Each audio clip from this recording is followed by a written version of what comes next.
باپ اور بیٹے اور روح القدس کے نام سے آمین۔ بحیرہ کلثم صاف شاہراہ بن گیا اور وہ بڈروں کی مانند کودتے تھے۔ ہمارے لیے آج کی تلاوت حکمت کی کتاب اس کا 18واں باب اور اس کی 14ویں آیت سے 16ویں آیت تک، اور پھر 19ویں باب کی 6 آیت سے 9ویں آیت تک۔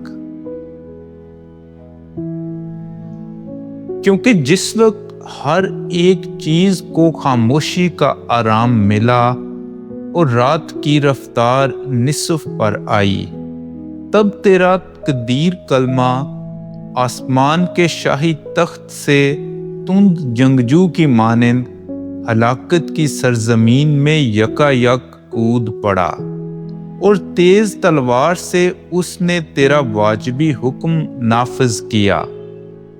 تو وہ کھڑا ہوا اور سب جگہوں کو موت سے بھر دیا، اور اس کا سر آسمان میں اور اس کے قدم زمین پر تھے۔ تب تمام مخلوقات میں سے ہر ایک چیز اپنی جنس میں از سر نو بنائی گئی، تاکہ تیرے حکموں کے تابع ہو اور تیرے فرزند بے صدمہ بچ جائیں۔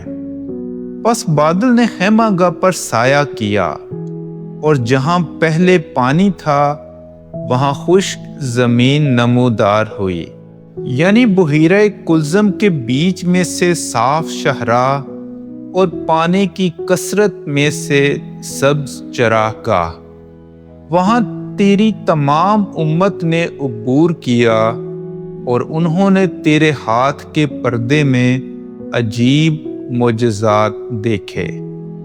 اور اے خداوند ان کے رہائی دینے والے، یہ تیری تعریف کرتے ہوئے گھوڑوں کی طرح چھوٹے پھرتے تھے اور بروں کی مانند کودتے تھے۔